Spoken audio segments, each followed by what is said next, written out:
My name is Tony Chinedas. I'm a professor here and director of the Frederick S. Pardee Center for the Study of the Longer Range Future.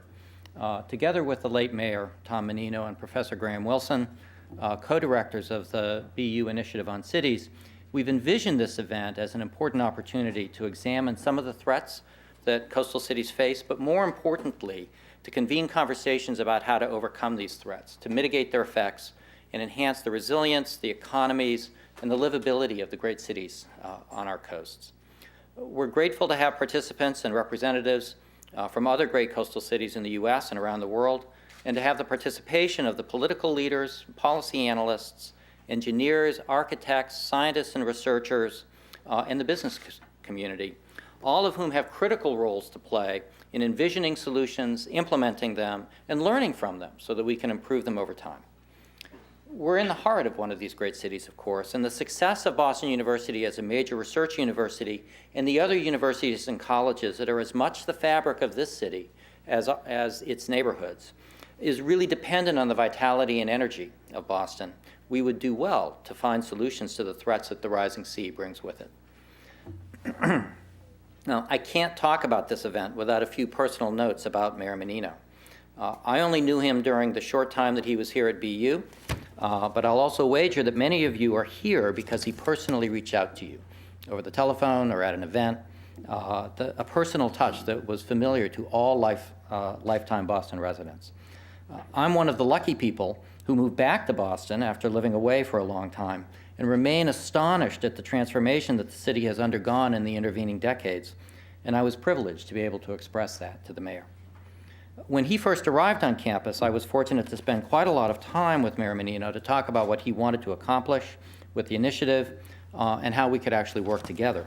It was clear to me and in fact to all of us in the BU community that what we will discuss tonight and tomorrow was vitally important to him, that he cared deeply about creating the kinds of partnerships that could strengthen the city and help other mayors surmount similar challenges that they faced. In many ways, this conference embodies the vision that he had of the ways the university could contribute to the long-term vitality of Boston and to cities around the world whose fates are intertwined with an ocean that can be both nourishing and relentless. Tonight, we're pleased to be joined by Mayor Christian Bolwage from Elizabeth, New Jersey, Councillor Aaron Wood of Melbourne, Australia, to discuss the policies and politics of climate adaptation. Brian Sweat, Boston's Chief of Environment, Energy, and Open Space, is also here to provide remarks on behalf of Mayor Martin Walsh, who was unfortunately unable to join us. Our own Bob Oakes, host of WBUR's Morning Edition, is here to lead the conversation with the panel. To start the program this evening, I'd like to introduce Brian Sweat. As an appointed member of Mayor Walsh's cabinet, Brian leads the city's environmental and sustainability agenda. Most recently, he has led the launch of Greenovate Boston, a sustainability education and outreach initiative, and kicked off Climate Ready Boston, a set of climate preparedness initiatives focused on Boston's built and natural environment. Please join me in welcoming Brian to the podium.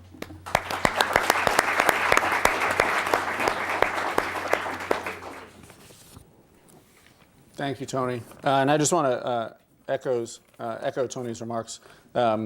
When I was actually originally an appointee of Mayor Menino's, I joined his cabinet in August of 2012. And when he told me that he was coming to BU, and when we were talking about ideas that would be phenomenal initiative on city subjects, this was one that I pitched to him, and he wholeheartedly endorsed.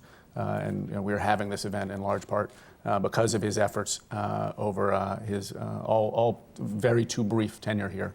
But he was a leader in trying to figure out how Boston could become better prepared, and certainly a mentor and a friend of mine, and thinking about him a lot tonight. I'm also really happy to continue in this role, and Mayor Walsh asked me to stay on, and actually his first question to me after he was elected about a year ago now was, how do we make sure Boston gets better prepared for storms like Sandy? And this is an issue that, Sandy was a near miss for Boston, but it was a wake-up call. And folks appreciate how vulnerable the city is. And we looked at it as an opportunity to better communicate with the public, to motivate additional action, and to think about the long-term future of Boston.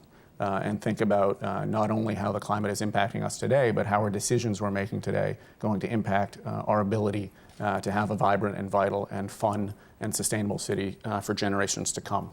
And I think we have made a significant amount of progress. The interesting part is, Sandy is one of those storms that is, for us, it was a near miss. And I'll talk a little bit more tomorrow as well on this. But for us, we were I got a lot of questions after Sandy about whether or not what Boston's impact would have been had the storm hit directly into Boston Harbor. That actually turned out to be the wrong question. The storm was so big, it was about 3 times larger than the normal hurricane, and it wasn't even a hurricane as it hit landfall, that it was a question of hours, not of distance.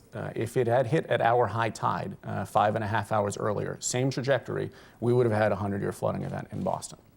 And that would have impacted about 6% of the city's landmass with some volume of water, and not just our waterfront wharfs. We're talking neighborhoods in East Boston, in Dorchester, in Columbia Point, significant impacts from flooding events.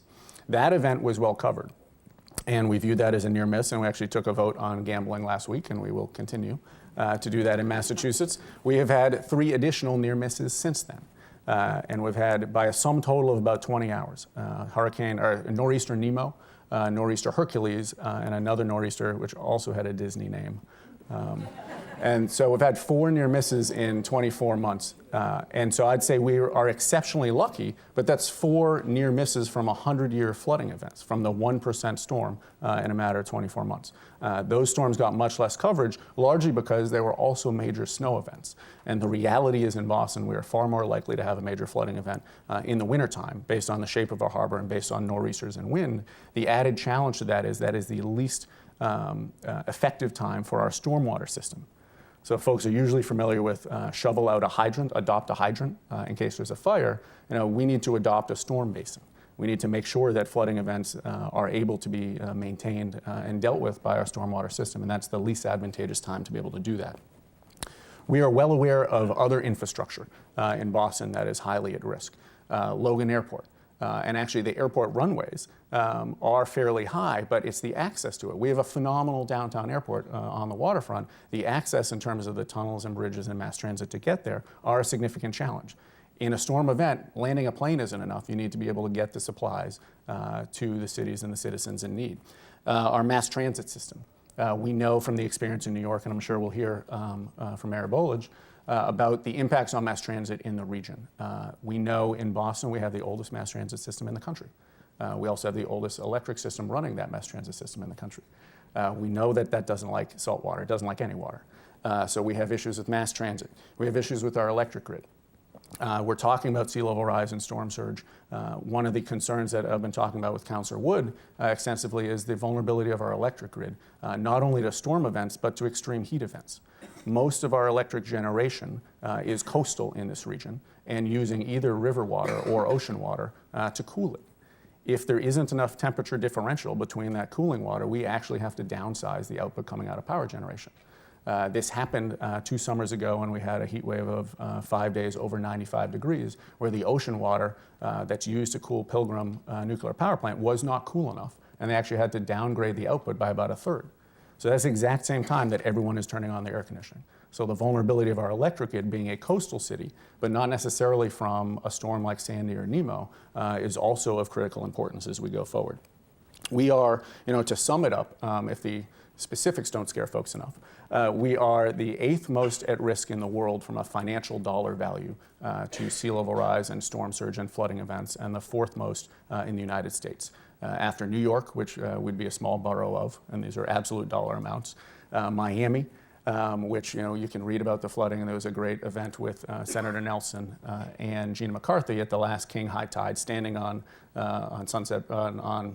Miami Beach Boulevard in South Beach in water just from a high tide, and New Orleans, which folks know is about 10 feet below sea level. I usually like being in the top 5, not on this list. But what are we doing? Yesterday we announced and released our draft climate action plan. We update our climate action plan every 3 years. And this one in particular focus on community preparedness and climate change preparedness, community engagement and climate change preparedness. We know we need to prepare our buildings, our neighborhoods, and our infrastructure. We also need to prepare our people. and people need to be aware of the types of events and the storms that are coming down the pipeline. If I hear that there is snow in the forecast for this weekend, the first snowstorm of a season for Boston is always interesting. We tend to forget a little bit how to operate. But if I told you we were getting 2 feet of snow tomorrow, usually you'd say, okay, I think I left my shovel over here. I know where the salt is. I know where not to park. We are anticipating events coming down the pipeline in the near term, like hurricanes like Sandy, that we've never experienced before. And how do we prepare people to begin to understand how to make their homes watertight, to how to make buildings watertight? And I'll show some slides tomorrow. We now have buildings, existing buildings, that are saying, how do I become watertight in the event of a storm, and understand and practice that. We should not wait for the storm to hit before we start to appreciate and practice best practices to get ready. So the Climate Action Plan is released for public comment, has significant climate preparedness segments. It is also well coordinated with a number of other city planning efforts underway. Go Boston 2030, which is the first major mobility visioning that Boston has done in several decades, to envision how folks want to get around the city, moving people and goods rather than vehicles in 2030. We released a housing plan. Mayor Walsh released a comprehensive housing plan calling for 57,000 new units of housing by 2030 to accommodate up to 700,000 people living in Boston from our current about 640,000. As well as a natural hazards mitigation plan. Climate preparedness is integrated into all of these because we need to make investment decisions today, understanding what the climate will be like throughout the life of that investment. Two highlights before I turn it over to Mayor Bolage and Councillor Wood. Regional Climate Preparedness Summit. We announced on Wednesday, as folks in the room probably appreciate, we have fairly small cities and towns in Massachusetts, and we don't have a strong county structure. Storms know no boundaries, and we need to start thinking municipally from a regional perspective. And Mayor Walsh called for the first municipal elected official, so his contemporaries of the 13 cities surrounding Boston, the 12 cities plus Boston, of the Metro Mayors Coalition around climate preparedness, which will be hosted down the road at UMass Boston, a fitting location on Columbia Point, to talk about regional collaboration and coordination around this with state agency officials, with federal agency officials, and most importantly with elected municipal mayors who understand that we are at the front line of dealing with climate change and from both the long-term perspective and the near-term disaster preparedness. So that'll be in the spring of 15, and we're working on what is the right coordination mechanism going forward so that all of our vulnerability assessments and our plans and infrastructure are well coordinated and collaborated, and we can envision and prepare for our future. The last item I'd mentioned, which was also announced on October 29th, which was the second anniversary of Sandy, is our Living with Water International Design Competition. And using significant track record, I don't know if folks in the room saw our canal plans for the Back Bay, and I am joking, but it was above the fold. A good rendering is a phenomenal press getter. And we envisioned and challenged the Urban Land Institute to have a charrette, and they work with the Boston Harbor Association on this project to think about Boston plus 7 feet of sea level rise, with some constraints that were unreasonable. We said you have to deal with the water in the neighborhood we're choosing. So on the 29th, we announced an international design competition on 3 specific areas of Boston that are near-term vulnerable. And these are the Prince Spaghetti Building, which is a great existing building in the North End, the 100 Acres Master Plan area, which is in the 4-Point Channel, and the Morrissey Boulevard at the connection with Columbia Point. So 3 major areas that we know were vulnerable today, and we are seeking, similar to tonight's panel and this conference, international expertise and international solutions, because we in Boston know that if we look outside of our borders, we are likely to find something that we can learn from, both in terms of what has worked and what hasn't, and be able to envision a future of Boston that embraces climate change as an opportunity that we seek to address in making Boston more vital and not as a challenge that we run from. So with that, I am excited to hear from the other cities that are represented here and begin a conversation. And I thank the Pardee Center and I thank Boston University for hosting this. This is the first major university event around coastal sea level rise preparedness that I'm aware of in the Boston area to bring folks together and develop a plan. And I would highlight that this is the beginning. I know we'll have a conversation in the last session tomorrow about the role of cities and universities working together to find solutions to this. And I would end by saying this is a collaborative challenge and it is going to require a collaborative solution. So I look forward to the conversation tonight and continuing the session tomorrow. Thank you.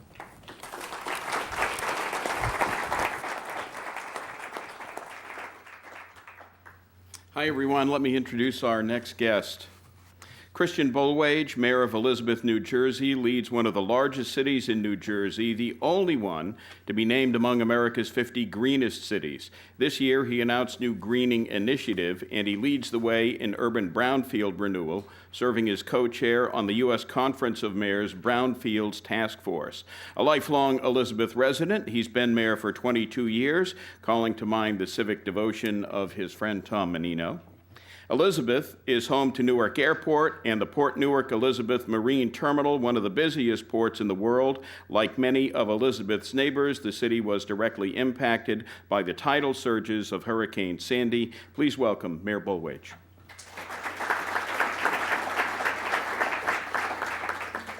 Thank you very much. It's very good to be here. And when Tom passed away, I made a phone call and I said, is this conference still on?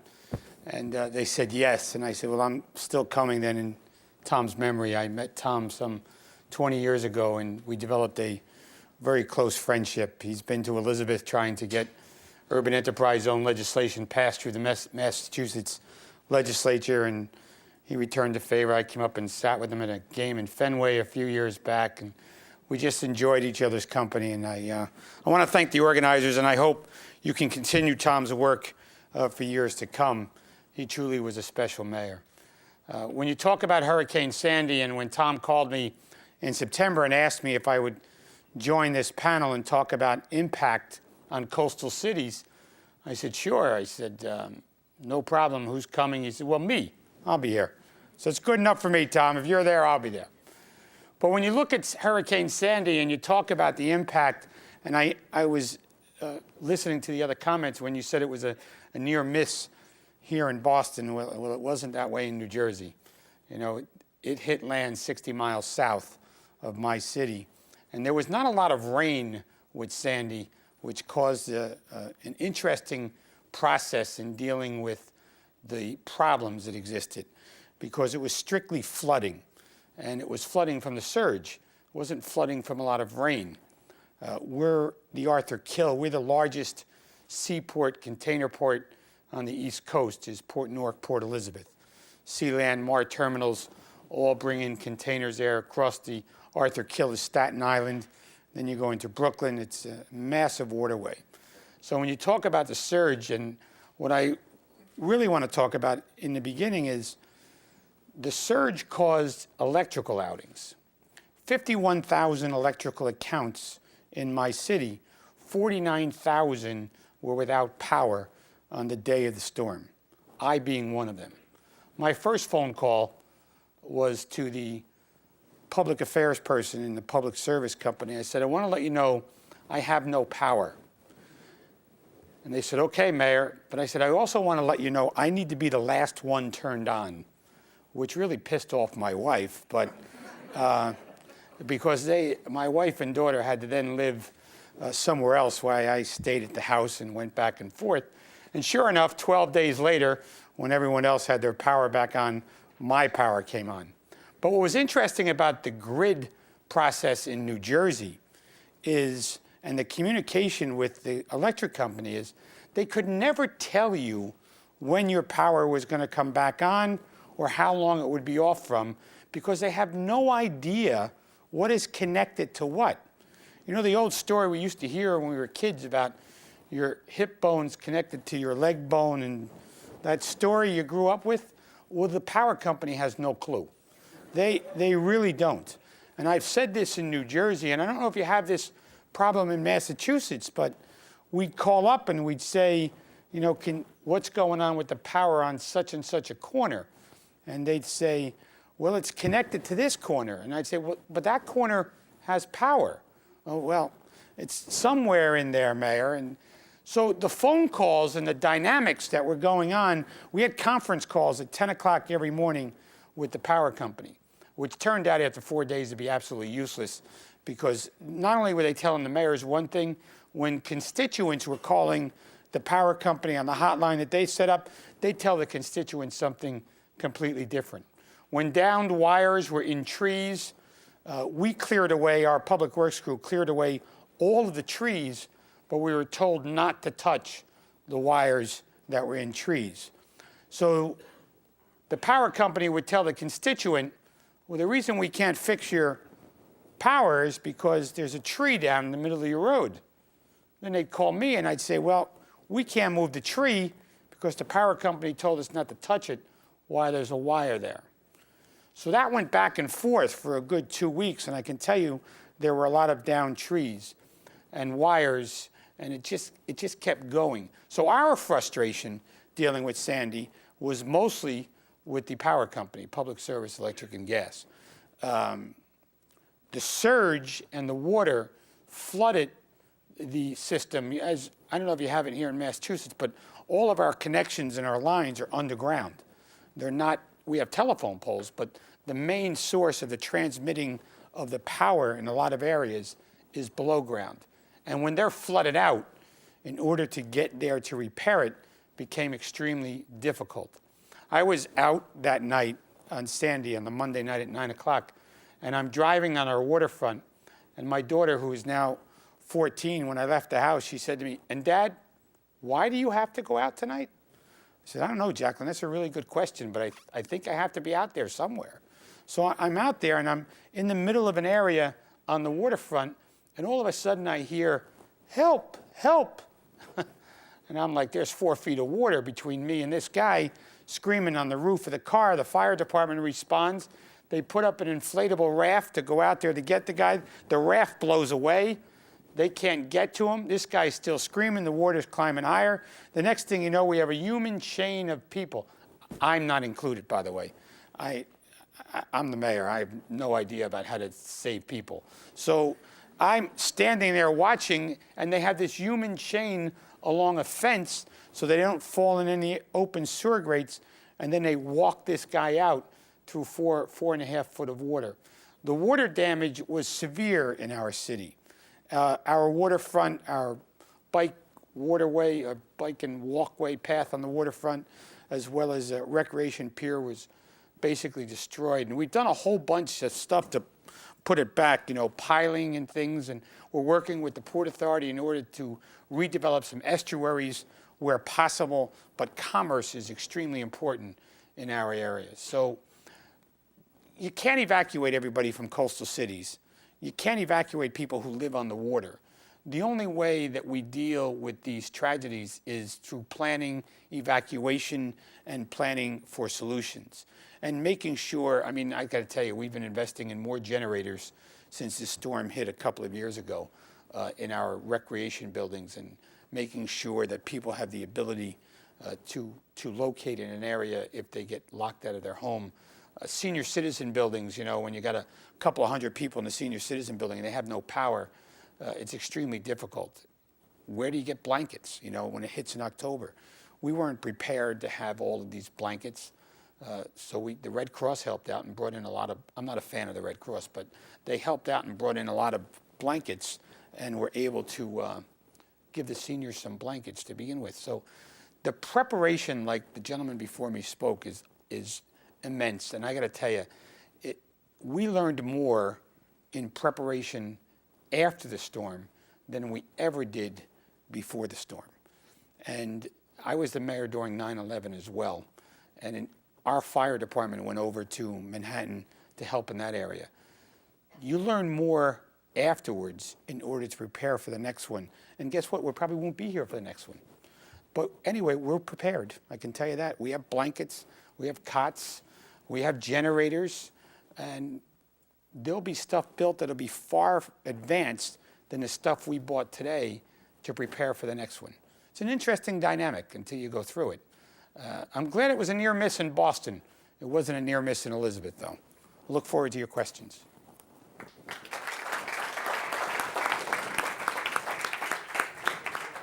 think that was okay. Next up.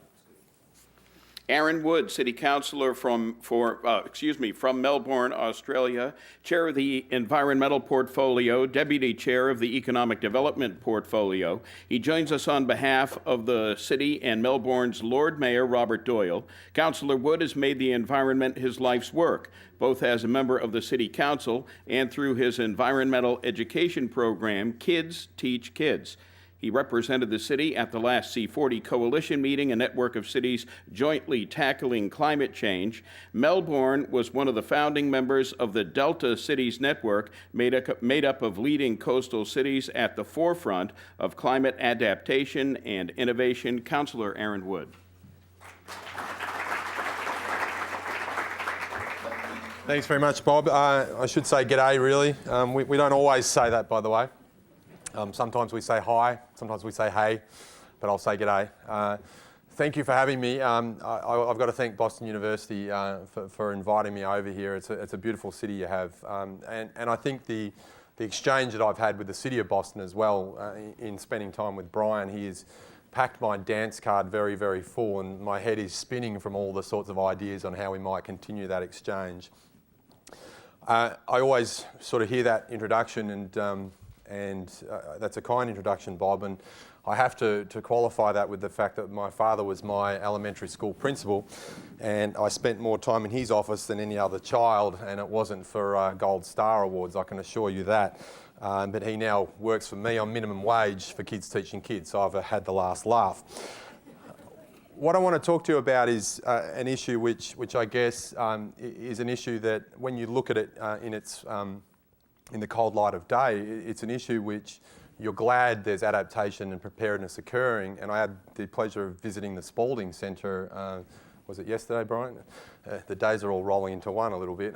But I had the pleasure of visiting that centre, which is just an amazing resource. You know, if I have the insurance up to date and I injure myself, that's where I want to rehabilitate.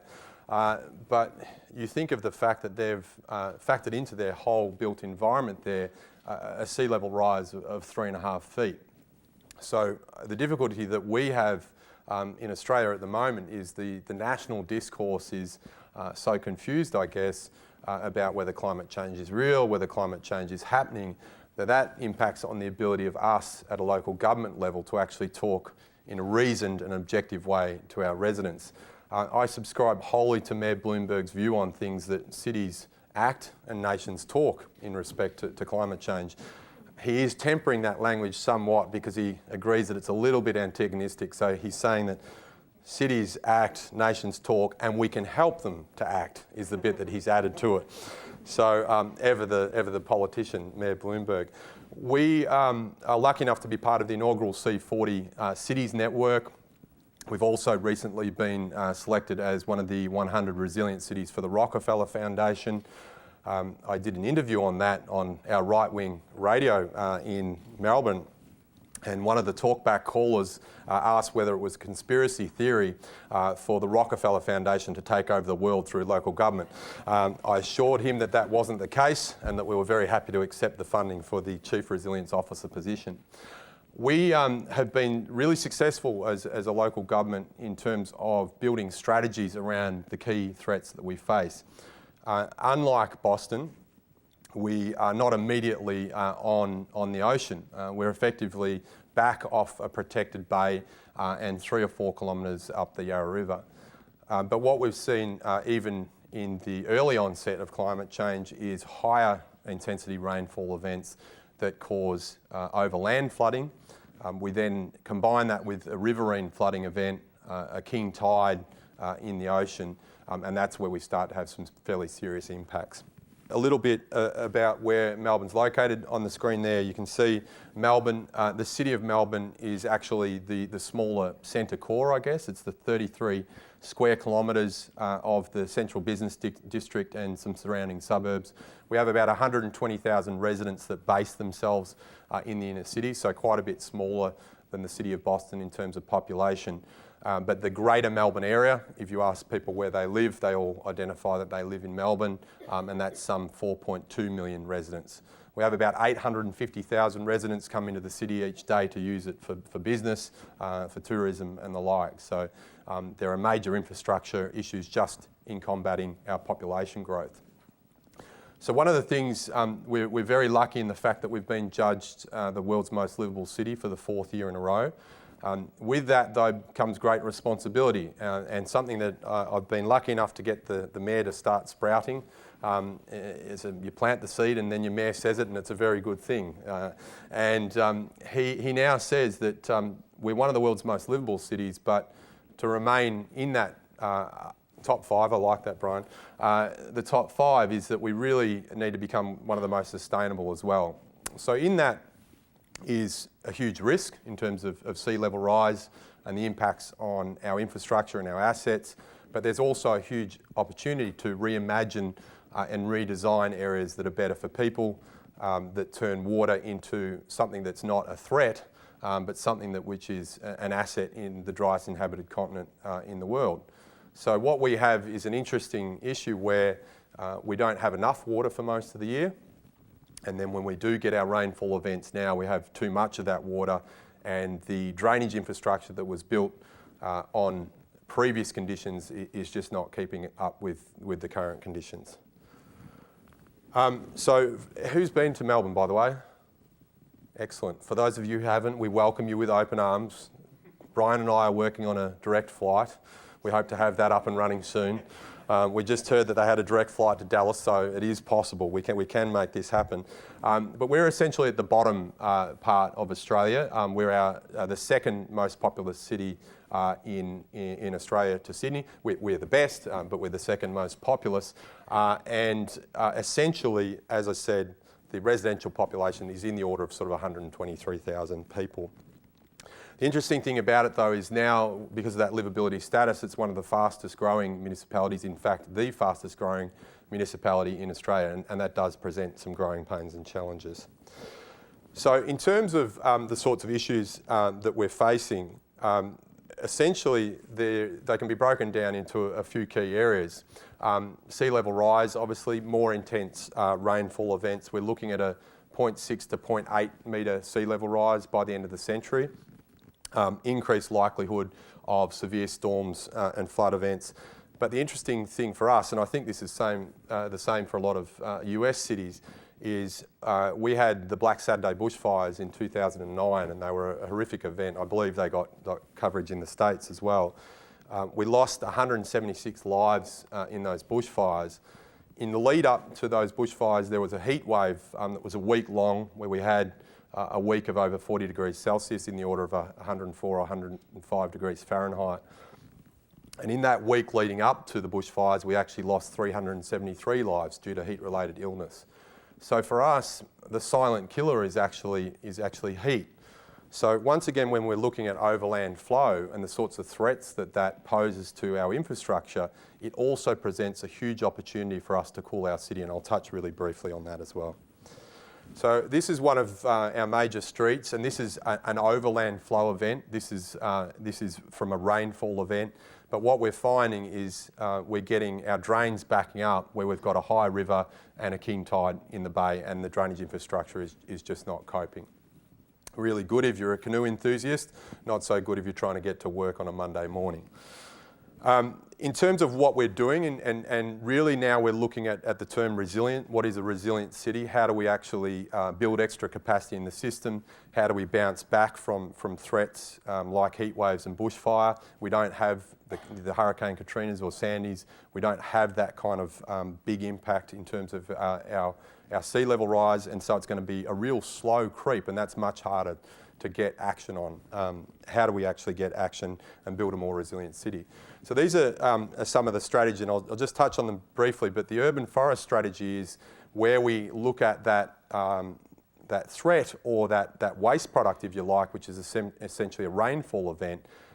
We only capture 1% of the 500 billion litres of stormwater that actually falls on the City of Melbourne each year. And what that does is obviously cause a huge amount of issues and presents a huge opportunity for us as well. So our urban forest strategy is all about cooling the city by 4 to 5 degrees by planting 3,000 trees a year. We're 12,000 trees into that. We've got another 30,000 trees to plant. But what we know is the city is 4 to 7 degrees hotter than the surrounding greener suburbs. So if we can capture that stormwater, use it on our parks and gardens, we can grow our tree network, cool our city, and make a healthier city as well. This is the sort of scary data that we're getting. This is a 1 in 100 year storm event, again a rainfall event. Those measurements on the side that are difficult to read, the lighter area is a 0.2 metre flooding. It goes up at the darker end to about 2 metres. That's the current situation. When we look at climate change, that's the sort of scenario that we're looking at. We've identified just alone in the South Bank area, which is a downtown precinct of Melbourne, that we've got about $80 million worth of drainage works that have to go in there.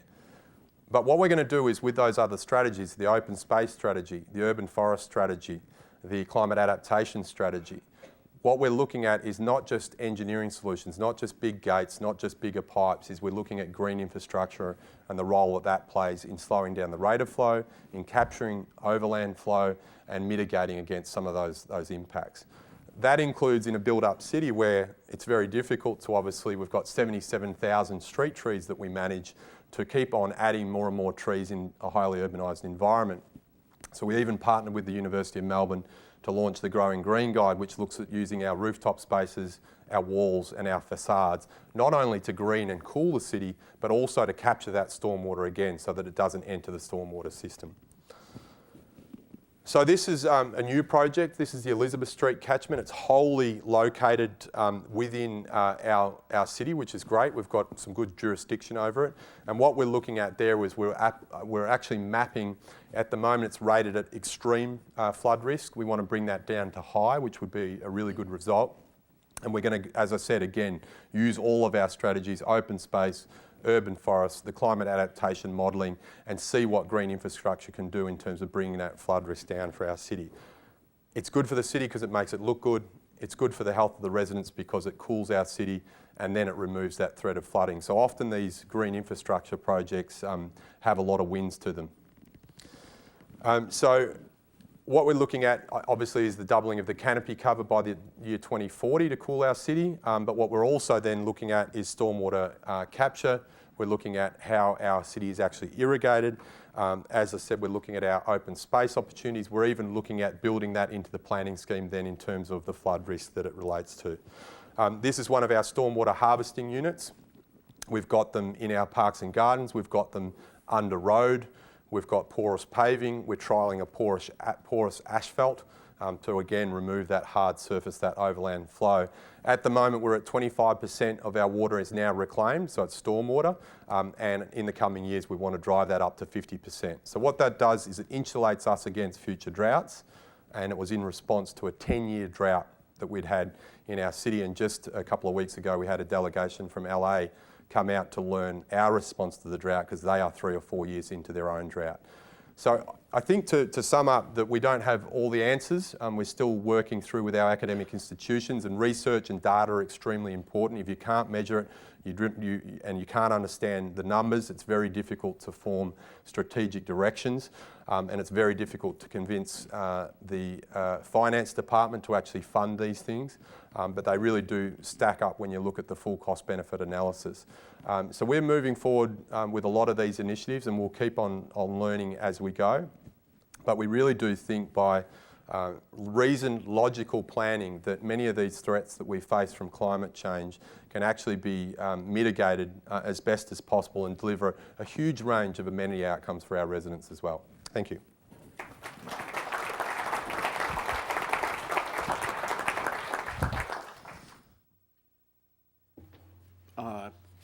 While they're going to move the computer here for a second, but I want to ask a quick question. Where does the water go? Where does the impounded stormwater go? Have you dug reservoirs for it, or how are you storing it? So yeah, are these on? Yep. So in terms of those are very localised stormwater harvesting solutions. So by and large, the water that's actually captured in each of those storage facilities. We've now got 7 across the city, are used for the parks and gardens which they're located in. So what you'll find is, you know, the capacity of those tanks is 25% of our irrigation needs for our parks and gardens. We've got a whole lot more stormwater harvesting storage that we could install and not even put a dent in the amount of rainfall that falls on our city each year. So there's a really big opportunity to install much greater stormwater harvesting and really insulate our parks and gardens against those future droughts, but use that also as a flood mitigation tool as well. We're never going to get to the scale of Japan where they can actually capture a whole flood peak in their storages. We don't think that that's what we need to look at. What ours will be a number of small solutions all knitting together to form an holistic response. Okay. I want to say that in about 15 or 20 minutes or so, we'll take a few questions from the audience as the program goes on. You all, in your presentations, all 3 of you sounded fairly optimistic in terms of your forward-looking approach to dealing with these issues. But reality check, if we might, for a second here. Let me cast the skeptical journalist's eye on this and ask you this question, all of you. Given that all your cities are dealing with issues of daily life, public safety, improving schools, picking up trash, beautifying public parks, fixing potholes, where is the threat of sea level rise or dealing with stormwater runoff actually in the list of priorities in your cities? Mayor Bulwich, why don't we start with you? Sure. It's a mindset. It's a thought process. What happened in the city of Elizabeth in dealing with Hurricane Sandy was preparation because we thought about it. Are we thinking about it today? No. Are we thinking about it if the weather forecast says that Hurricane Sandy or some catastrophic event is going to take place in 7 days? The answer is yes. I mean, we had ample warning on Hurricane Sandy in order to prepare. We were able to relocate people that were on the waterfront. We were able to get them off of the water. We had people standing by that evening to get people off the waterfront further up if we had to. We put them in recreation centers and had cots in place. So we had warning on Hurricane Sandy, and the mindset was that public safety was going to be first and the lives of our citizens were going to be first. And then we would deal with the aftermath of the public service problem, the aftermath of the water problem, the aftermath of the streets that would buckle or the recreation pier that was destroyed, which still isn't fixed, but it will reopen again this summer. So in answering your question, Bob, it's clearly a mindset, and it becomes a priority because with technology today, we can be prepared and know that something like this is coming. All right, quick follow-up to this before I ask the other panelists. Ironically, despite all the problems it caused for people, businesses, lives destroyed, did Superstorm Sandy do you a favor in terms of raising awareness about this issue that just didn't exist before? Only a journalist can say Superstorm Sandy considered a favor to us. I don't think I would ever characterize it as doing us a favor. However, the magnitude of Superstorm Sandy and how it hit our shores and the surrounding communities in Jersey clearly dictated an ability for government officials to have a thought process that this can happen again. It embarked the electric company, Public Service and Electric, on a $100 million energy enhancement opportunity, which is going to raise rates, but clearly it's going to refocus the way that energy moves in our state over the long haul. It clearly has cities and towns focusing on traffic enforcement and how to move people in the case of an emergency. We talk on a more regular basis than we did in Hurricane Sandy about the possibility of evacuation and preparation for senior citizens if, in fact, something like this would ever hit our shores again.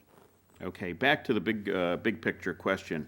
Where is sea level rise and dealing with an overabundance of water and storms, where does it fit in the list of priorities in your two cities? Sure. So for Boston, for some of the critical infrastructure that we talked about, so Boston Water and Sewer Commission, it is right at the top of their priorities from a capital list. So they're within a couple months away from finishing a 3-year planning process to develop a 25-year capital plan. They are well aware that the level and elevation of the sea is in a drainage-based system that is not a pump-based system is absolutely critical to the functioning of the stormwater infrastructure in the city. So this has become a top priority for the Boston Water and Sewer Commission. For every other piece of infrastructure, we need to be thinking about what are the conditions over the life of that infrastructure. So be it transportation or substations for power along our coast. We need to understand if we're building something that should be around for 45 years, we want to understand, is it prepared for the 6 to 16 inches of sea level rise by mid-century that we expect? So it is becoming a design criteria. 10, 15 years ago, you could say this is the level that the sea is at, and it's not changing astronomically over a certain period of time. When we say by end of century we could be experiencing 3 to 6 feet of sea level rise, we need to make sure that our billions of dollars being spent in infrastructure today, going forward, is prepared for the full life cycle of climate change. Councilor Wood. Yeah, look, I guess it depends on who you would ask. I think if you ask coastal communities that are already suffering the impacts of sea level rise, that it's very much front of mind. And even at a federal level, we actually have a mandated planning requirement to look at a 0.8 metre sea level rise by 2100. So that's actually built into the planning scheme. So in terms of new buildings, I think we're getting that right. I think we've still got a real problem with effectively infrastructure that was sited in places that it just simply shouldn't be. So there's going to be a mix of hard engineering response there, whether it's stormwater capture, whether it's better drainage, whether it's our intakes and offtakes being able to deal with the tidal issues that we're facing. But there's also going to be an education campaign, particularly in that South Bank area, which says, you know what, sometimes you're going to get wet and you need to prepare for that. And I think that's the interesting thing, is that we've got to get away from this idea that we're going to be able to protect ourselves against everything. Because the way we're going, particularly with the climate modelling at the moment, is we can never hope to effectively tame nature. We have to somehow work within it. I met with Dan Zarelli in New York before I came to Boston, and the price tag attached to the city resilience strategy for New York is $20 billion. We don't have that kind of budget. We didn't have Hurricane Katrina or Sandy to give us that wake-up call. What we do have now is we're slowly getting through to people that this threat posed by overland flows, even by sea level rise, can actually be a huge opportunity, again, to redesign our cities better, to think more about a sense of community in those areas that are going to be affected. We've done a lot of work about how communities bounce back, what defines a community that's resilient. So I think there's a mix of social sciences. There's a lot on the engineering side, of course, but we're also going to have to get used to the fact that we're going to get more extreme weather, and we're going to have to do better at living within it. It always interests me that I lived in Montana for a year. We could pretty much deal with 50 degrees below. I played football in snow, some crazy things, and let you go to the UK and they have a bit of snow and everything shuts down. So I think that there's a degree of, obviously, absolute disasters aside, we've got to do everything we can to prepare for them. But there's a degree of people needing to understand how these natural systems work, give them the best possible information, and work out this social fabric that allows them to better live within nature's skin. All right, politics and skeptics. How tough is it to sell the need to focus on sea level rise, on climate change, when you're dealing with local, regional, national politicians who are skeptics? Aaron, why don't we start with you? I might kick off on that one because sadly we went from a country that was absolutely leading on climate action to pretty much the global pariah, which is not a place that I like to be in. I think our best friends are Canada now. And that's it, really. So we don't have too many other friends on the national stage and the international stage. I guess what that does is it makes much of our city strategies and targets a little bit more difficult, because rhetoric in the environmental space is just as powerful as dollars, just as powerful as on-ground action. The way you speak about how you're going to prepare for climate change, about it being a huge opportunity to rethink things rather than just talking about the doom and gloom, I think is really important. So having a national discourse which is far from positive in this space is not helpful in that sense. In a real sense, it starts to impact on things. We had a fantastic working carbon price that was driving down emissions. We've axed the tax. There's actually been no saving because there was an increase in electricity prices anyway, so it's quite a farcical situation. We have a renewable energy target which has been doing wonderful things in terms of renewable energy generation. Federal government is after that as well.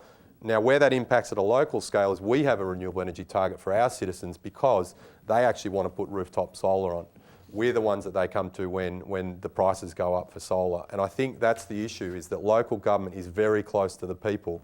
Federal government can make these decisions, state government can make these decisions, and we'll be the ones that they come to and ask why. So I think that the national discourse is very important to what cities can achieve.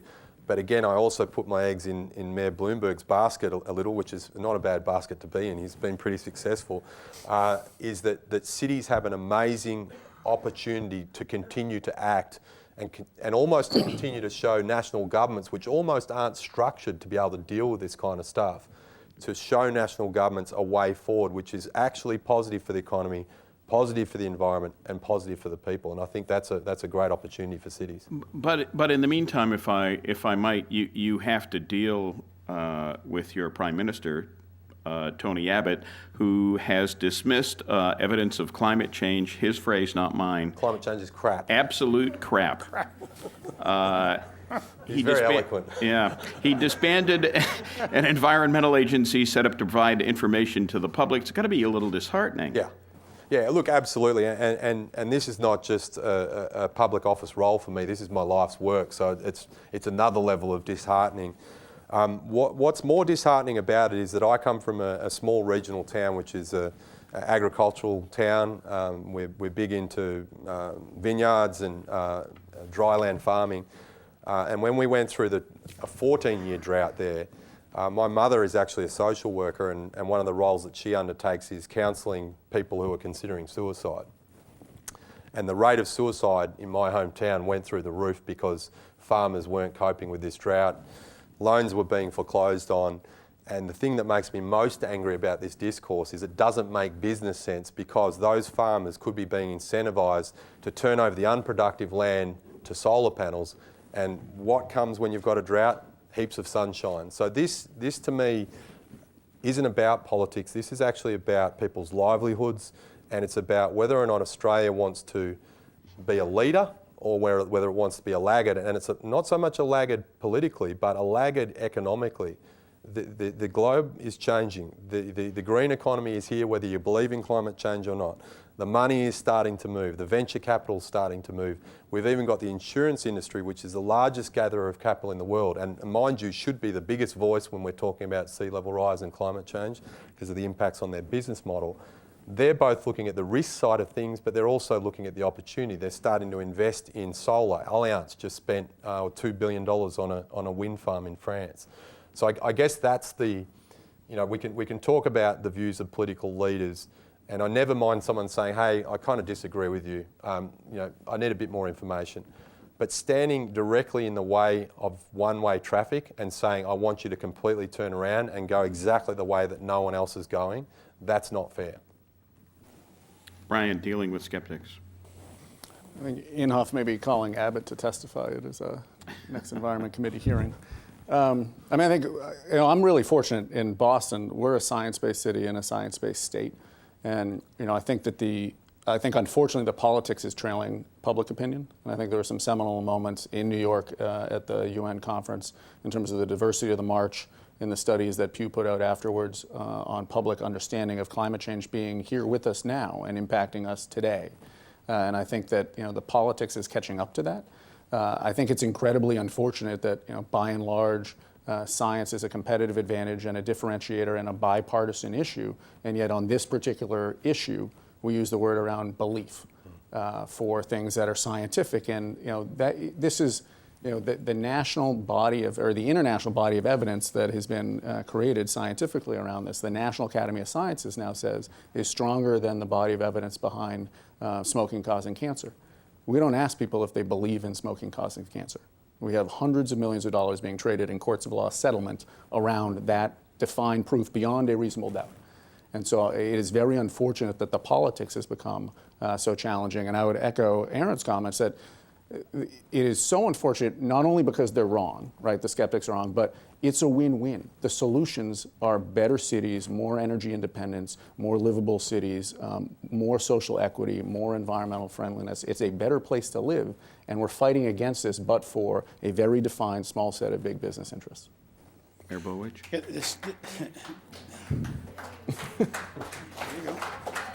I'll take that. could run for office up here. I'm the only non. We're talking about that. The skeptics are not mayors. The skeptics are people That's true. who clearly write about this stuff and analyze things and clearly can't make a profit. Somehow the skeptics have to be convinced that climate change is profitable. And I think you would see a change in the national attitude if they believe that money can be made. I think the science community started off incorrectly by calling it global warming, because that term clearly doesn't exist in all parts of the world, but climate change does. We in Elizabeth, New Jersey, have suffered some of the most severe winters. Morristown, where Washington was encamped years ago, you read those stories about how bad it was. Well, we suffered through those winters, but we can also suffer through a winter where we get 70 degrees in January and you can play golf. So global warming was a category that clearly helped defeat this process early on. Climate change, however, is real. It is happening, and mayors see that. Mayors see that whether it be through the ability to pump. Our city has an awful lot of pumping stations in order to remove the water. We have a river called the Elizabeth River that runs through our city, and the pumping stations get to remove this water in flooded conditions. The Army Corps of Engineers came in there in the 60s and 70s and banked the river. But climate change is forcing the water back onto our shores. Upstream from the Elizabeth River, eventually is going to cause the Elizabeth River to overflow because of issues that happen in other parts of the state, and we're going to be back into the same position where we were, where some areas may flood in our city again. So I think the skeptics are people who don't deal with the issue, and they clearly have the ability to pontificate. If you look at our Congress, which it sounds like your prime minister has the same problems. If you look at our Congress, they pontificate for political position in order to enhance their ability to get reelected. They have no concept of what it's like to be a mayor and to accomplish something. Accountability. Yeah, it's accountability.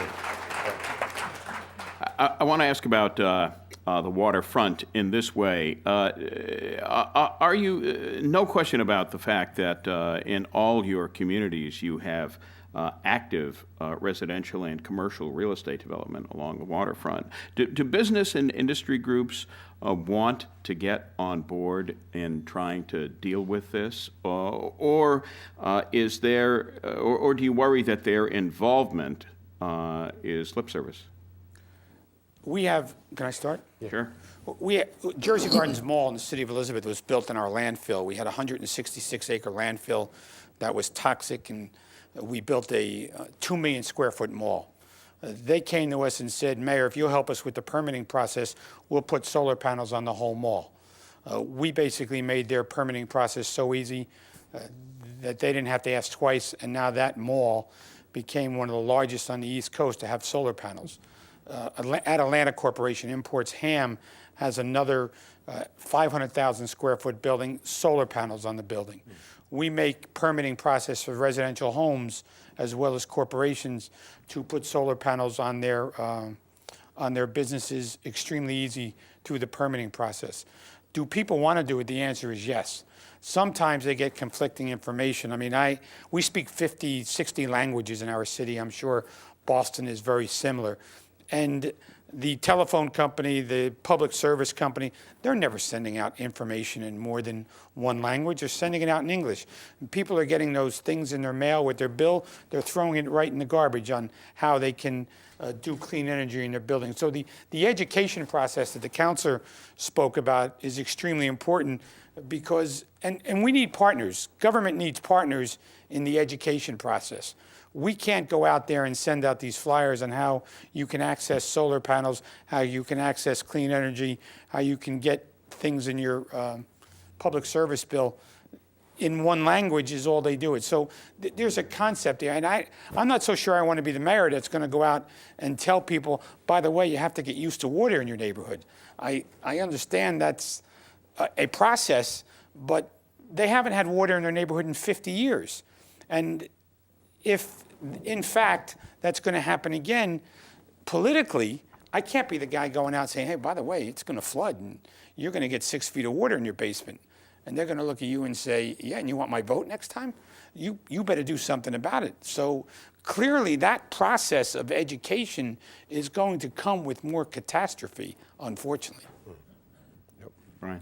Yeah, I would add, in my experience, it's been far easier to get sincere developer and business attention around preparing for climate change than on building green buildings or around energy efficiency, because the private sector is now demanding it. So major tenants are demanding it, underwriters are demanding it, insurance companies, because there's still an attractiveness of building on the water, but but what are you doing about sea level rise and storm surge?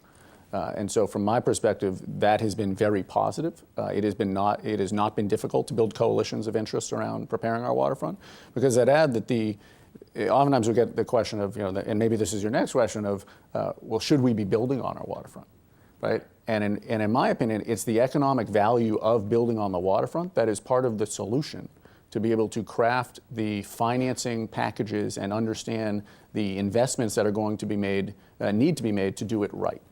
And it's because we still want to live, work, and play close to the water, and it's going to cost more money, but the economic value of doing that, of being close to the water, provides the opportunity to create the financing and to raise the revenue to be able to do it correctly. So it's the carrot and stick. The carrot is there's a lot of money in residential real estate development on the waterfront. The stick is you have to prepare for what's going to happen, what might happen in the future. There's a lot of money out there for LEED certified buildings too. Yep. Right. There's plenty of dollars for corporations and businesses to go after them. I mean, we've done in Elizabeth LEED certified buildings. That's probably one of the reasons we're top 50 greenest cities, because we've gone after that money. Aaron? Yeah, look, I completely agree. I think it was interesting because if you go back in history, often it was the national government forming a view and leading its citizens, and then business would be somewhere behind. It's completely flipped where in many cases, in whatever sector it is, whether it's green buildings or whether it's building sea level rise into their planning requirements, we've found the commercial sector probably the easiest one to speak to, again, because of that very reason that Brian mentions, is there is a lot of money in coastal development. And when you look at Australia, it's a country of 23 million people. Most of them live on the coast. And when you look at Mayor Bloomberg's appointment to the UN Envoy for Cities, which I think is an amazing move, it looks at cities as being the engine rooms of change. If we can't get it right in cities, there's no hope of saving the Amazon or doing all these other things. They talk about that because we're coming up to the stage where 50% of the world's population will be living in cities. We're up over 70% already. Most of the people in Australia live in a city. It's 85%, isn't it, on the population along the coast Exactly, in Australia? and the majority of people live on the coast. So there's a very real and present danger with billions and billions of dollars worth of assets that are at risk. So even though the national discourse might be really confused and from the outside look like a bit of a, well, crap, really. Internally, business is simply getting on and doing what business does, and that's apply risk principles, look at the opportunities, and look at good design. They're responding better than any sector. And to put this in the American context, because you touched on the economic value here, in the U.S., of the 20 biggest metropolitan GDP municipalities in the country, 10 are coastal. They represent, just within those municipal areas, over 30% of the U.S. economy. So this is not a red or blue state issue. This is an economic security issue that we have invested in our businesses on the coast, and we need to protect that. But sea level is rising. No skeptic here.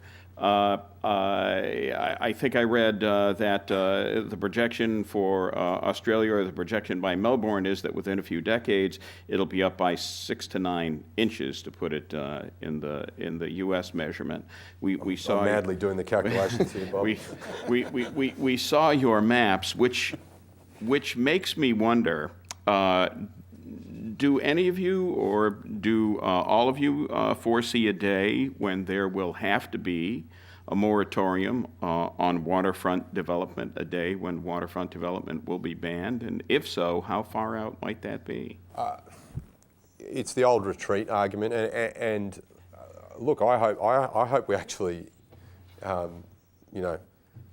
get acting. I think we're at a bit of an interesting time in history where not only is kind of the rhetoric starting to catch up with lack of action, the actual economic argument is becoming screamingly obvious that those countries that are decarbonising their economies quickest are actually going. This is an energy revolution we're in.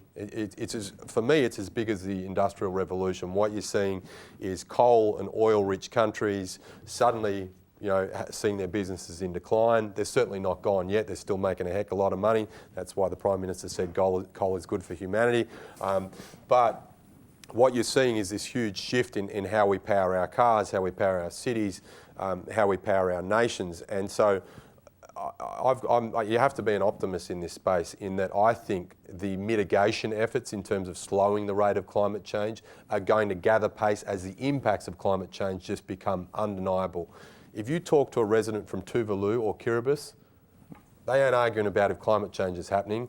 They're telling me that their house is underwater, that their agriculture is underwater, and they're marching to the Prime Minister and saying, what have you done to the South Pacific Islands, who put out no emissions and yet are suffering all the consequences? So I think on that, we need to not just throw our hands up in the air and say adaptation is the only pathway. So although we're talking about adapting to sea level rise here, I still put an amazing amount of emphasis on let's avoid the problem in the first place. But I take your point, we've got inbuilt in the system already some issues that we're starting to face. I'm not so much about the moratorium on not building on coast. If you look at what Jakarta's doing, they're looking at how do we reinstate wetlands and mangroves to actually lessen the impact of storm and tidal surges. So what are some of the ways which we can use biomimicry or work with nature to actually lessen that impact? It could be man-made islands. It could be all sorts of different solutions that we can look at, because unfortunately, I don't see a major retreat from the coastline because it is so ingrained in our culture. If you look at New Orleans, they did a wonderful presentation at a conference I was at. They asked the question, should they go back?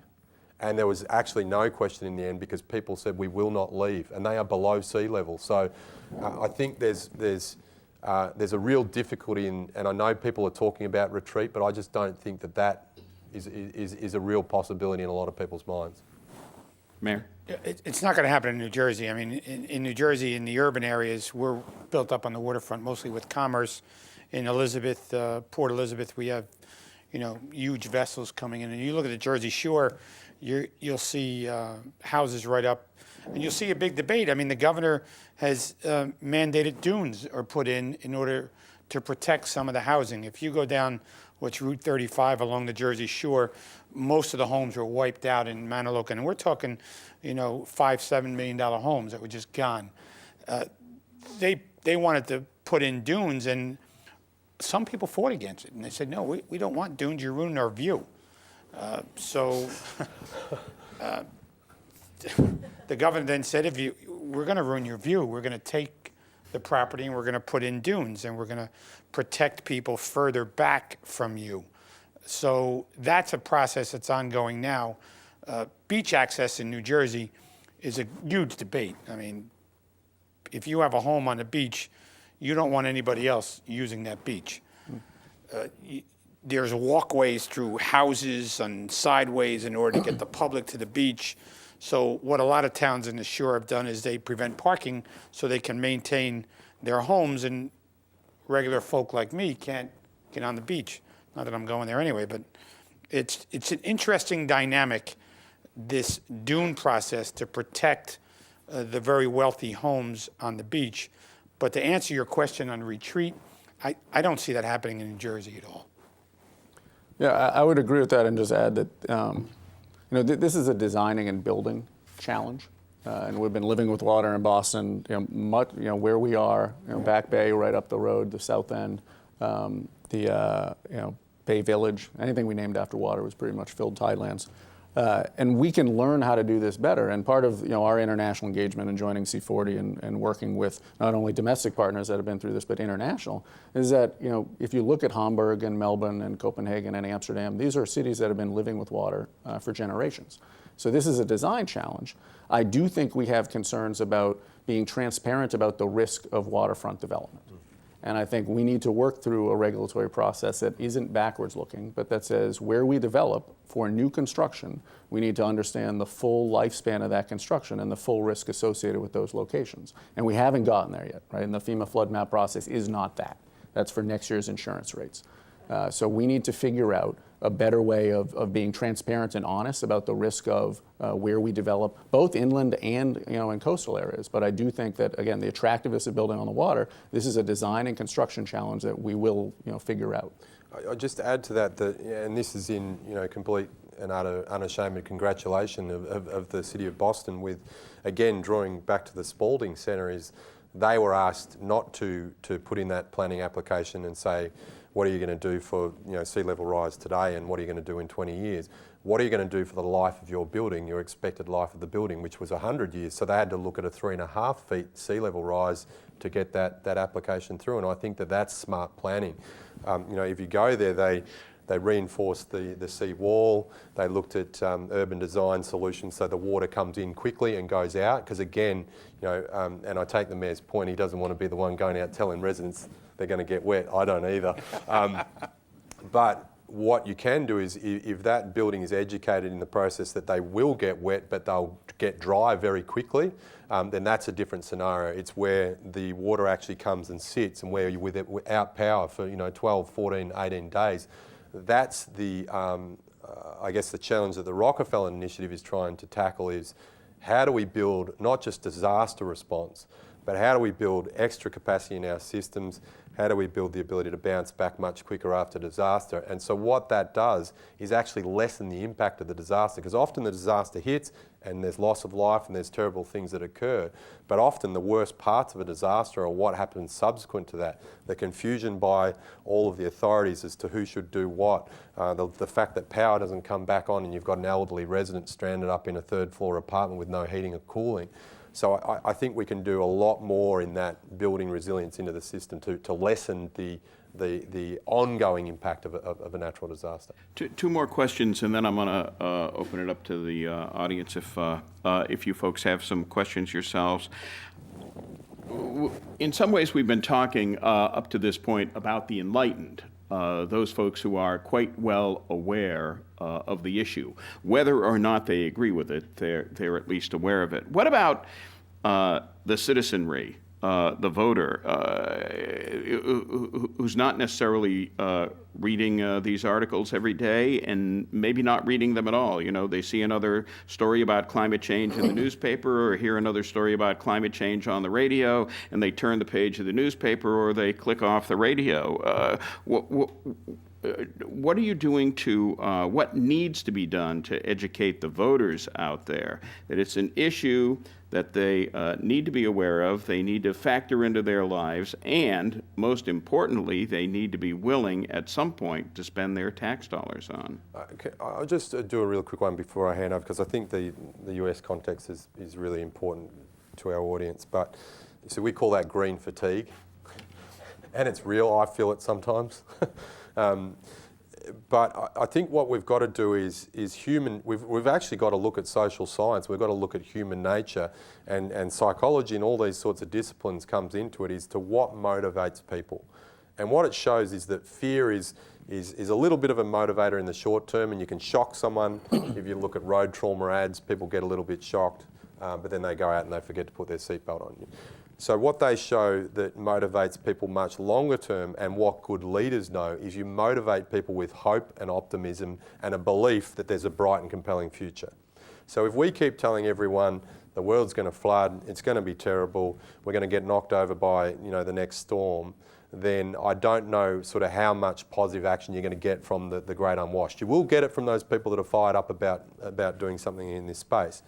But if you talk to people that we're going to make your streets better, we're going to plant more trees, we're going to have more open space, you're going to have all these great things, your city's going to function better, your public transport's going to be more robust, and in fact on a national level we're going to have greater foreign security in terms of our fuel supply. That starts to build a dialogue which people can get behind, and I think that's the bit that we're missing, is the compelling vision for doing this as opposed to the absolute threat. Brian? Yeah, I would echo that. We spend a lot of time, and frankly, I spend a lot of time with the scary slides and the images, and that gets people's attention. But to get people to act, you need to have a positive vision for where we're going. And so I do think there's a sequence of saying, this is what we just missed, or this is what we were hours away from having in Boston. But if we take these actions, these are win-win-win solutions that are cities that we want to live in. That's infrastructure we want to support anyways. We've had a really good track record of engaging with neighborhoods. And bringing resources and design charrettes to places in East Boston around Maverick T Station, saying, well, how do we envision this area being climate resilient and more socially equitable and more economically diverse and vibrant, and working with folks to do that. But you want to go neighborhood by neighborhood and engage with folks with where they're at. Begin with their primary day-to-day environmental issues, cleanliness, the safety, education, and how they all integrate into creating climate-prepared neighborhoods and infrastructure.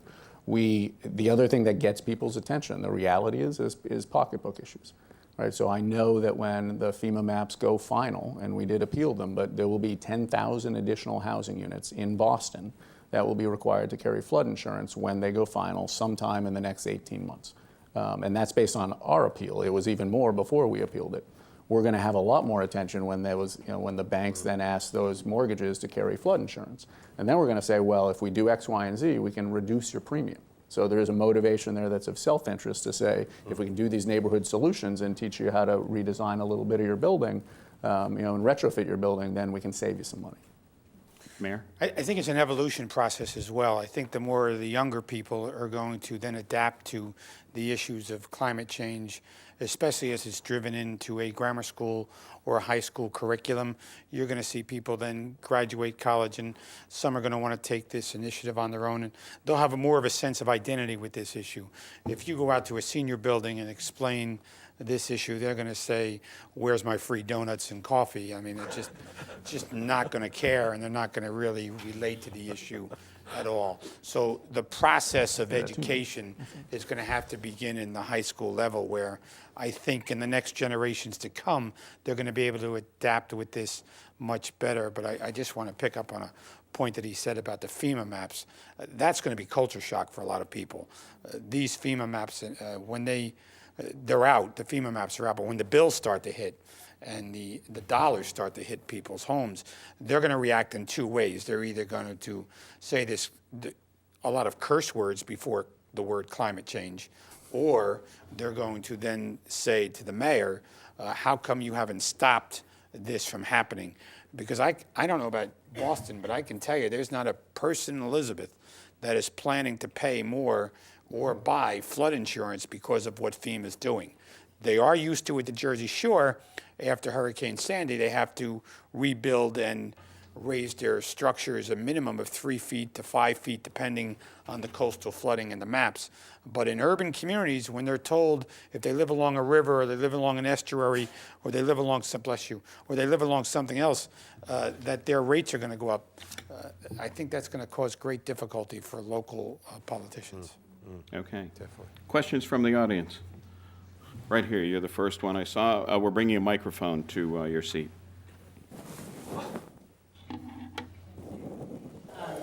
Jano Mender Suarez, visiting research fellow at the Pardee Center. I love all the stories that you're telling, and clearly we're in a process of major transformation, dealing with sea level rise. You talked about an energy revolution. You talked about the importance of jobs in the economy. You talked about the energy, infrastructure of our cities. I want to ask you, going back to this kind of, psychology, mobilization, motivation issue, in order to envision where we're going for transformation, if we're not going to use a fear-based model to come to grips with the problem, I think another way is to really embrace the fact that we learn best from our mistakes. So I'd like to ask each of you, in the context of climate change and in your role, your work in your city, what do you see as the biggest mistake? If you want to be really courageous, it can be one you're responsible for. But then, Appointing Tony Abbott? what do you think we can learn from that to turn it around and use what we've learned to envision one of those Build Back Better solutions, to tell the kind of story that we all want? We love to hear how New Jersey's bouncing back. We don't want to hear how Boston's going underwater or how you're stuck between, a rock and a hard place with a river and a storm surge. Yeah, look, I agree with you. That iterative process of learning by doing, or the constructivist approach, or whatever you want to call it, these are all things that we can learn from, particularly as elected officials, as officers in charge of this. But ultimately, I guess, what I say to people is, well, what do you think? What are you doing? Because I don't know what the mentality is like in the US, but in Australia, there's this thing that, what's the government going to do about this? And it's like, what are you going to do about this? In fact, what are we going to do about this together? And that cooperative approach to an issue, the problem shared is the problem halved, and all those other sayings that you can trot out. But what they're showing is, research after research now is showing that a cooperative response to something is actually how humankind has defined itself. It's when it comes together in these moments of threat, and certainly after crisis, the community connection actually goes up after the initial whack, when people actually get in and help each other. They've even shown after bushfires that the community connection index goes up after those sorts of things. So I guess in terms of the mistakes that we've made that we need to learn from, I sort of come a little bit back to the Mayor's point about how we framed the debate initially. I think the global warming thing was just, if I had $1 for how many times people said, well, it's cold today, that global warming thing's a load of Tony Abbott. I've got to stop talking about the Prime Minister like that, otherwise I'll probably have people speaking, yep, he's gone. Do you need asylum? We can give you asylum. Can you take me in Boston? We can take you. But I think that how we framed the debate was what got people offside initially. And I also think another mistake that we need to learn from is that science are the greatest skeptics around. My background is forest science, and the way that an academic gets its accolade is by shooting down the paper of a fellow researcher. So to have science looked upon so poorly in our country, to have scientific institutions like CSIRO, like the Bureau of Meteorology, have inquiries into them because politicians at a federal level believe that they're bending the facts. They're the greatest mistakes that we need to learn from. Indeed, science is the greatest skeptical discipline that there could be. And, science has got it wrong, but science has actually got it right in many cases. And when you've got a 99% consensus in the scientific community, you never get 100% right in science. If you understand science, it doesn't work that way. So I think one of the greatest mistakes that we need to learn from is how we frame the debate initially, and also how we respect our scientific community. Yeah, I would agree completely with that. I'd add two additional ones. One is within how we frame the debate. I really think, and I'll say we, those in the environmental movement did an incredible disservice in the not only in calling it global warming, but in the climate change movement, when we felt like if we started to address climate preparedness, that was putting up a white flag to reducing greenhouse gas emissions. And it wasn't until we had major events in the last 4 or 5 years that we figured out that we actually need to do both at the same time, that we don't have time to invest in one or the other, right? And I think that was put us behind, right? We should be 10 or 15 years further ahead in preparing for built-up climate change because this was predictable. We know the emissions that are going and we know what's happening. It's impacting us today. We didn't prepare for today's impacts 10 years ago, and we should have been. And I think the second big one is for all of us collectively, as municipalities, as being at the end of the pipeline, as businesses, as institutions, of owning our infrastructure from the perspective of we all have this mentality of wanting to have least operating costs initially. And then we complain about reliability issues when it goes out. And yet when we have the conversation about are we willing to invest in infrastructure that's more reliable, we complain and say, no, we can't absorb those costs. Right? So let's have a realistic conversation about what we're willing to spend for reliability and preparedness about our infrastructure and participate in those government regulatory structures that, be it electricity or water or transportation, where we're going to make those decisions. And how much more are we willing to pay for reliability? And in Sandy, we saw systems in Princeton and at NYU and in some of the hospitals that had invested in district energy systems saying, man, that was a smart investment. And other folks saying, man, I wish my power was on. I totally value, that I undervalued the cost to me and the cost to my institution, the cost to my community for being out. And we need to think forward about those things because we're making those decisions right now in New England, and I don't see a lot of folks in the room about the resiliency conversation. Well, mayors never like to admit mistakes, so that being said, I live in a neighborhood with, my house is 50 by 120, so you can picture the neighborhood of all those homes. And when my power is not on and the house directly behind me has power, you have to, as a mayor, you have to wonder that when an emergency like this hits, we need partners to explain it. I represent 127,000 people in my city. We're the 4th largest in the state. So how do you explain to the people on your block, and that's just very, very parochial, but picture the whole city now. Why does so-and-so have electricity and you don't? And then as a mayor, we're all about answers. If you can't give an answer to a constituent in an emergency, that's a very, very difficult problem to be in. It's a very difficult position to be in. So you would call the power company and you would ask, why does, I'm not begrudging them, I'm getting to move my freezer items to their house. So I'm thankful for that. Don't get me wrong, but how do I then explain it to 127,000 people who speak a whole bunch of different languages that you don't have power, but they do? Because the power company can't explain it to you. So you then result to social media, Twitter and Facebook and reverse 911 calls for those that have power and still have their 9/11 signs. I called every night at 6 o'clock. It was like, Tuesdays with Maury. It was just, if you read that book, it was 6 o'clock with the mayor. I would be updating everyone at 6 o'clock where they were. And sometimes the information I was getting from my partners in the emergency process was not accurate.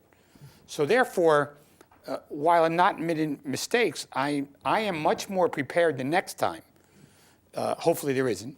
But after you're here 22 years, you don't have many more next times in this business. So I'm hopeful that people can come together and share information. I think the biggest struggle on climate change when the disaster strikes is there is no central coordination with all of the agencies for information, and sometimes the information going out is incorrect. All right, right there. I'm Professor Suchi Gopal here at the School of Boston University College of Arts and Sciences.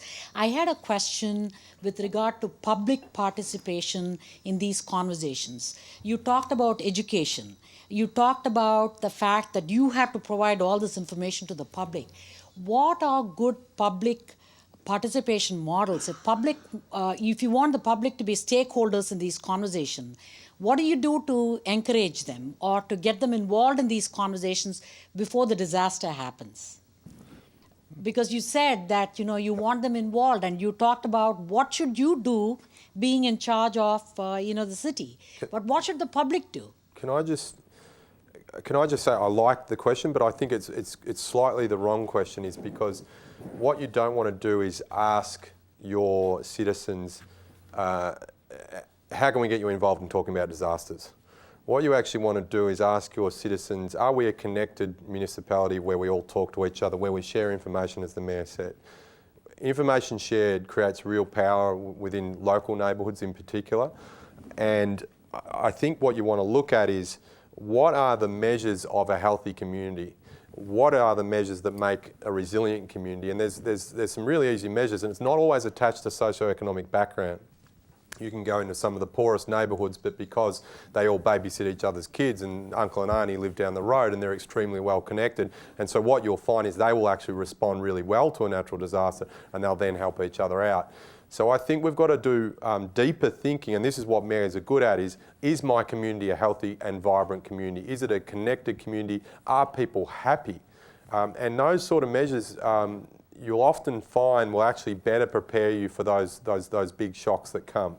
In terms of that more detailed or specific discussion, that gets to the whole heart of how do we get public participation in discourse of local government, which is not often the most exciting thing in the world. We like to think we're exciting people, but we have a core group of 5 people that turn up to our council meetings each month. I have signed a few autographs. No, I'm joking. But in terms of public participation, we had a good one which wasn't natural disaster related at all. It was about the future plan for the whole city. It was called the Future Melbourne Process. I actually sat on that as a citizen. I wasn't a councillor. It was 12 years ago. And the process they went through was actually getting expert commentators. Mine was the environment. They got leading business people, leading marketers, leading arts and culture people. They teamed that up with our #1 newspaper. We each wrote an opinion piece on what we thought the city should do in terms of that issue. That got people fired up because they said, I disagree with this, or that my opinion is completely different. That started to engage people, but that then went online, and this was beyond my understanding, but it became a wiki edit document where residents could literally get on and rewrite parts of the plan for the City of Melbourne. It ended up having over 14,000 individual edits from residents as to what they thought the future of Melbourne should be. Interestingly enough, that engagement process has then carried on in all other facets. The people that we engaged through that process now get engaged in other things and are getting engaged in the conversation around what are we going to do with South Bank. We know it floods already. We know there's a huge amount of dollars to be spent there. Do you want us to spend your property taxes on that? Or do you want us to spend your property taxes on another event for Melbourne? So those sort of conversations, I think, are a result of a healthy and connected community, not so much just saying, let's talk just about disasters. I'm going to take one more question right back there. Thank you. I'm Julie Wormser from the Boston Harbor Association. And I've been thinking a lot about the connection between basically long-term natural disaster mitigation. This is slower moving maybe than blizzards every year, and democracy. That when we have these natural disasters that are short-term and extreme, our democracy goes into lockdown mode and we shelter in place and we ask, okay, government, well, what should we do? And it's very different from the day-to-day work to prepare a building, city over time. And I'm interested in when we're right now in this era of low taxes, limited government, how do we do this third wave of big public investment in Boston after the big dig, after the harbor cleanup? How do we marshal those resources when we've been going in the other direction for some time? Brian. Good luck on that, Brian. Enjoy. So I'm afraid the time is up, and we're going to have to. No, I mean, so I guess 2 quick comments. One is, we need to fully recognize and appreciate, and part of this is the business community and the institutional community, the economic value that we've created, right? So the do-nothing scenario, and oftentimes our perceived public opportunity cost is the status quo. The status quo is not where we're going, right? We're going to a significantly detrimental place that we don't want to go to because of climate change impacts on our infrastructure, our neighborhoods, our buildings. So we need to start communicating the economic value that we have embedded and the community value that we have embedded in this city, and what is it going to cost to take care of that and to preserve it and enhance it.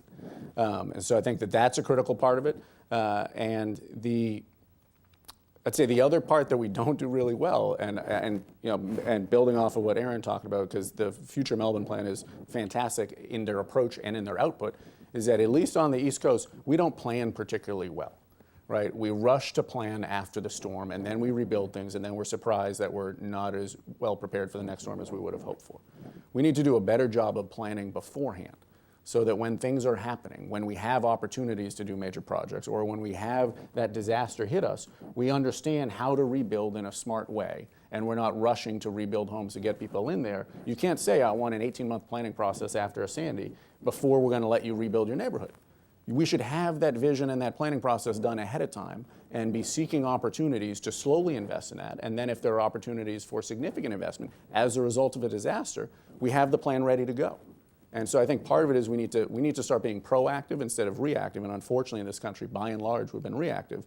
I would throw that out there, and partly because, stay tuned, and to answer the public engagement question, we're going to begin some comprehensive planning in the city of Boston for the first time in generations. And it's coming up very shortly. You're going to start to see, particularly around mobility in January, a very interesting public engagement campaign being launched. And then comprehensive planning about what Boston wants to become in the next 40 years. And I think that is partly a result of Mayor Walsh's vision and understanding that we can't expect different results if we continue to use the same processes. And it's I think I agree completely with that.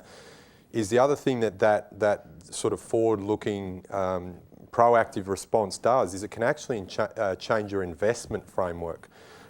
So if you're forward-looking, and one of the interesting conversations we're having at the moment is, should our new trains be above ground or below ground? Obviously below ground is much more expensive. There's various reasons for wanting to have it below ground, amenity and all the rest of it.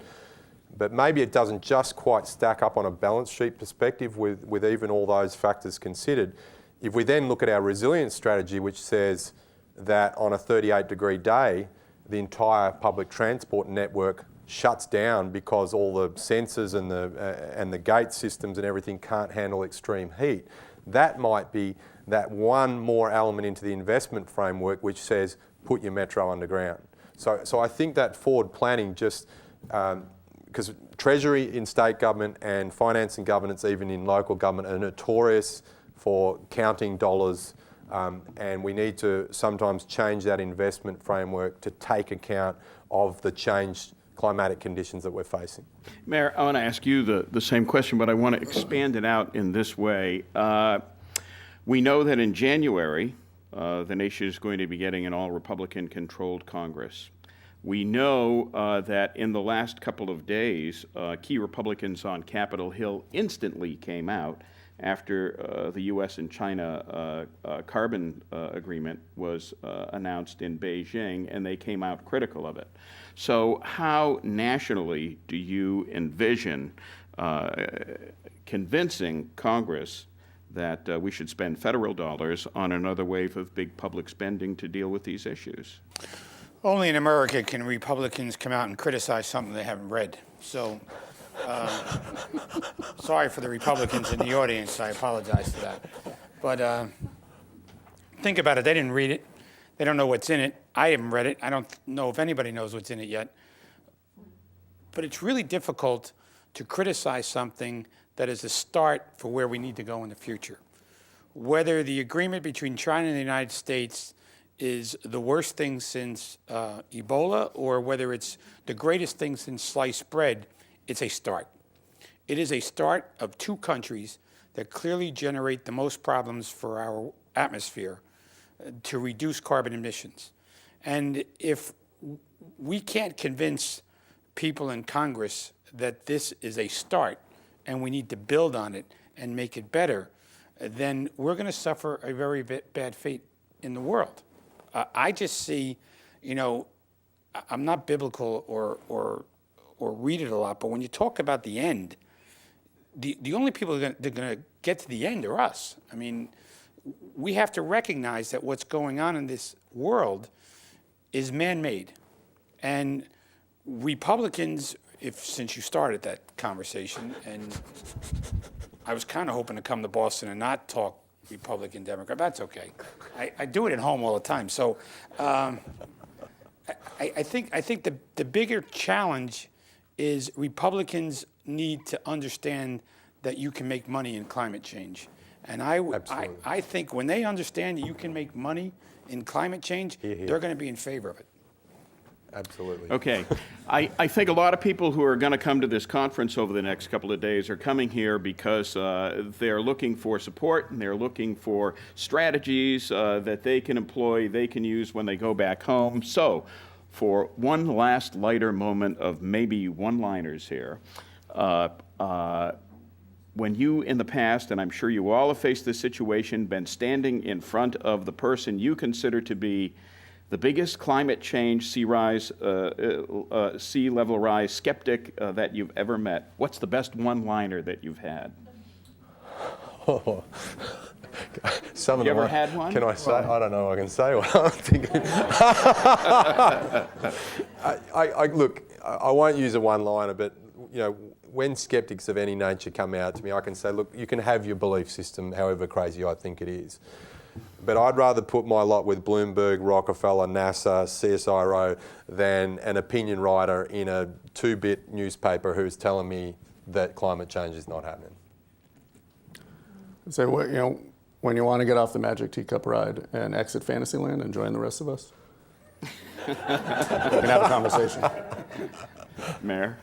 There was a guy that was excommunicated because he said the world was round in the year 1600. And clearly the Catholic Church figured out a way to get him back in when the world was round. So I think I would tell him, science is right. You got to understand, science is right. And there's changes happening in this climate. So I'd point to that guy. His name escapes me, but somebody's got to know it. I did look, this is actually not a very nice one, but I'll relay it anyway. There was someone who was trying to tell me that CO2 is natural, and I said, that's fine, so is arsenic. And I said, if you don't think CO2 can poison you and act as a pollutant, put a bag over your head. On that note, Thank our panelists, if you would. Elizabeth, New Jersey Mayor Christian Boulwage. Melbourne, Australia City Councillor Aaron Wood. Brian Sweat, the Chief of Environment, Energy, and Open Space for Boston Mayor Marty Walsh at City Hall. Thank you, gentlemen. Thank you.